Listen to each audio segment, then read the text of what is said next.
మీ ఎలాంటి వ్యాపార ప్రకటనలకైనా వెంటనే మా ఛానల్ సంప్రదించండి. ఓం సదాశివసమారంభాం వ్యాసశంకరమధ్యమాం అస్మదాచార్యపర్యంతాం వందే గురు పరంపరాం. జ్యోతిష్ శాస్త్రాన్ని భావితరాల వారికి ప్రసాదించిన ఋషుల యొక్క పాదపద్మాలకి నమస్కారం చేసుకుంటూ, అలాగే నాకు ఈ జ్యోతిష విద్యను నేర్పిన గురువర్యులు జ్యోతిష బ్రహ్మ కీర్తిశేషులు శ్రీ ఈరంకి సూర్యనారాయణమూర్తి గారు, సూర్యశ్రీ దైవజ్ఞ గారి యొక్క పాదపద్మాలకి నమస్కారం చేసుకుంటూ, ఓం శ్రీ మహాగణాధిపతి నమః, శ్రీ గురుభ్యో నమః, హరి ఓం. వీక్షకులందరికీ నమస్కారం. డిసెంబర్ నెల 14వ తారీఖు లగాయతు డిసెంబర్ 20వ తారీఖు శనివారం వరకు ఉండేటువంటి గ్రహగతుల ఆధారంగా ద్వాదశ రాసుల వారికి ఈ వారం ఏ విధమైనటువంటి శుభాశుభ ఫలితాలు కలగబోతూ ఉన్నాయో ఈ కార్యక్రమం ద్వారా తెలుసుకుందాం. అందులో భాగంగా ఈ వారం ఉండేటువంటి గ్రహగతుల్ని గమనిద్దాం. ఈ వారంలో ముఖ్యంగా మిథున రాశి యందు వక్రగతిలో గురువు సంచారం చేస్తున్నారు. సింహరాశి యందు కేతు వక్రగతిన సంచారం చేస్తున్నారు.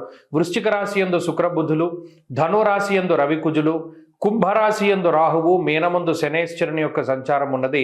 చంద్రుడు ఈ వారంలో కన్యా, తుల, వృశ్చిక, ధనురాశులు యందు సంచరించబోతున్నారు. ఇటువంటి పరిస్థితుల్లో ద్వాదశ రాశుల వారికి ఏ విధమైనటువంటి ఫలితాలు కలగబోతున్నా తెలుసుకుందాం. అందులో భాగంగా మకర రాశి వారికి మధ్యస్థమైనటువంటి ఫలితాలని మనం ఆశించవచ్చును.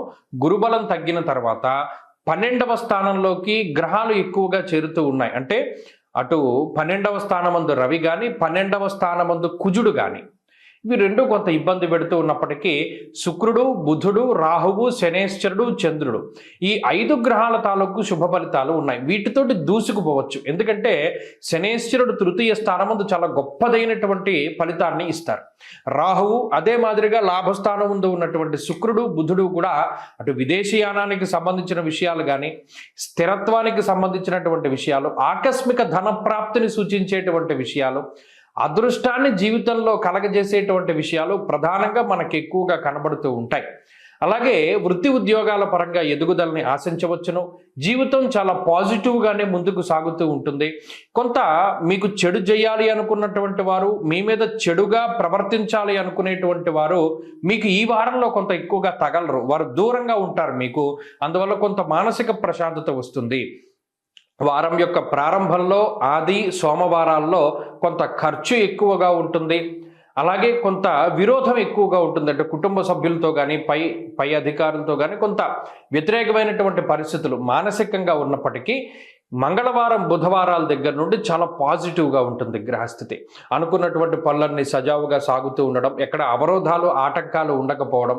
దశమస్తో యథాచంద్ర యత్ర కార్యార్థ సాధనం అన్నారంటే చాలా స్పీడ్గా అన్ని పనులు వెళుతూ ఉంటాయి. ఏదైనా వాహనాలు కొనుగోలు చేయాలి అన్నా, శుభ కార్యక్రమాల గురించి మాట్లాడాలి అన్నా, ఏ రకమైనటువంటి పరిస్థితులైనా చాలా పాజిటివ్గా ముందుకు సాగేటువంటి పరిస్థితులు ఉన్నాయి. కాబట్టి మకర రాశి వారికి అటు ఆర్థికంగా, ఆరోగ్యపరంగా, సామాజికంగా, ఉద్యోగపరంగా, వ్యాపార పరంగా, కుటుంబ పరంగా, అన్నిటి పరంగా కూడా ఈ వారం కూడా చాలా బాగున్నది.